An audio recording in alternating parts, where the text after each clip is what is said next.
Hello, നിങ്ങളുടെ വീട്ടിൽ ഉരുളക്കിഴങ്ങുണ്ടോ? ഉണ്ടെങ്കിൽ ഒരു തവണയെങ്കിലും ഈ റെസിപ്പി ഒന്ന് ട്രൈ ചെയ്ത് നോക്കണം കേട്ടോ.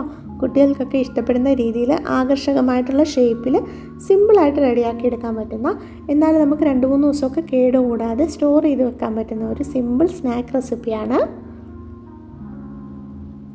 അതിനായിട്ട് ഞാനിവിടെ 2 ഉരുളക്കിഴങ്ങാണ് എടുത്തിട്ടുള്ളത്. ഇനി ഇത് നമുക്ക് തൊലിയൊക്കെ കളഞ്ഞ് ഇതുപോലെ ഒന്ന് കട്ട് ചെയ്തെടുക്കാം. ഇനി ഇത് നമുക്ക് നന്നായിട്ടൊന്ന് പുഴുങ്ങിയെടുക്കണം.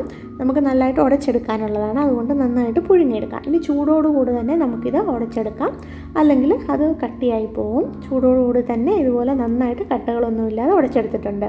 ഇനി അതിലേക്ക് ഒരു ചെറിയ പിടി മല്ലിയില, 1/2 ടീസ്പൂൺ കാശ്മീരി ചില്ലി പൗഡർ, ആവശ്യത്തിന് ഉപ്പ്, 1/2 കപ്പ് ആട്ട. ഈ ആട്ടയ്ക്ക് പകരം നമുക്ക് വേണമെങ്കിൽ കോൺഫ്ലോർ ചേർത്ത് കൊടുക്കാം, മൈദ ചേർക്കണ്ട. ഇനി ഇത് സ്പൂൺ കൊണ്ട് നന്നായിട്ടൊന്ന് മിക്സ് ചെയ്ത ശേഷം നമ്മൾ ചപ്പാത്തിക്കൊക്കെ കുഴച്ചെടുക്കുന്ന പോലെ ഇതുപോലെ നല്ല സോഫ്റ്റായിട്ടൊന്ന് കുഴച്ചെടുക്കാം. ഇനി ഇത് ചപ്പാത്തിയൊക്കെ പരത്തുന്ന പോലെ തന്നെ നമുക്കൊന്ന് പരത്തിയെടുക്കാം. ഒരുപാട് കട്ടി കുറച്ച് പരത്തണ്ട. ഇനി നമുക്കൊരു ഷേപ്പ് കിട്ടാൻ വേണ്ടിയിട്ട്, ഏകദേശം ഒരു സ്ക്വയറിൻ്റെ ഷേപ്പ് കിട്ടാൻ വേണ്ടിയിട്ട് ഞാൻ സൈഡ്സൊക്കെ ഇതുപോലെ ഒന്ന് കട്ട് ചെയ്ത് മാറ്റുന്നുണ്ട്.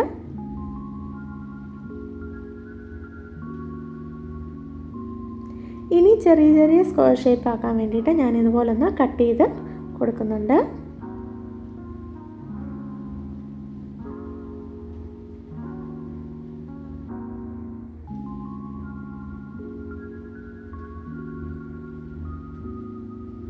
ഇനി ഇതിൽ ഒരു പീസ് എടുത്ത് നമ്മുടെ ഫോർക്ക് ഒന്ന് തിരിച്ചു പിടിച്ച ശേഷം ഇതുപോലെ നന്നായിട്ടൊന്ന് പ്രസ് ചെയ്ത് കൊടുക്കാം. നന്നായിട്ട് തന്നെ പ്രസ് ചെയ്ത് കൊടുത്ത് ഇതുപോലൊന്ന് റോൾ ചെയ്ത് കൊടുത്തിട്ടുണ്ടെങ്കിൽ നമുക്ക് നല്ല അടിപൊളി ഷേപ്പിൽ നമ്മുടെ സ്നാക്ക് കിട്ടും. വേണമെങ്കിൽ ഫോർക്കിന് മുകളിൽ കുറച്ച് എണ്ണ തടവി കൊടുക്കാം. ഓരോ പീസ് എടുത്ത് ഇതുപോലെ വെച്ച് നന്നായിട്ടൊന്ന് പ്രസ് ചെയ്ത് ചെറുതായിട്ടൊന്ന് ഇതുപോലെ ഒന്ന് റോൾ ചെയ്തെടുത്തിട്ടുണ്ടെങ്കിൽ നമ്മുടെ സ്നാക്കിൻ്റെ ഷേപ്പ് ഇവിടെ കറക്റ്റായിട്ട് കിട്ടും.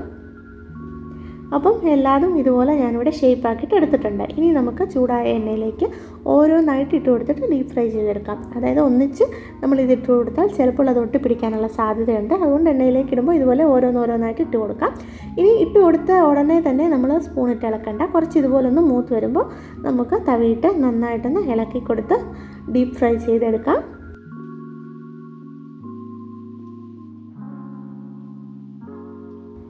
അപ്പോൾ ഇത് നമ്മുടെ സ്നാക്ക് നന്നായിട്ട് മൂത്ത് വന്നിട്ടുണ്ട്. ഒരുപാട് കളർ മാറാൻ നിൽക്കേണ്ട. അപ്പോൾ ഇത്രയേ ഉള്ളൂ, സിമ്പിൾ റെസിപ്പി അല്ലേ. അപ്പോൾ ഇത് ചൂടോടെ എടുക്കുമ്പോൾ നല്ല സോഫ്റ്റ് ആയിട്ടാണ് ഇരിക്കുക. തണുത്ത് കഴിയുമ്പോൾ നല്ല ക്രിസ്പ് ആയിക്കോളും. അപ്പോൾ എല്ലാവരും ട്രൈ ചെയ്ത് നോക്കണം. താങ്ക്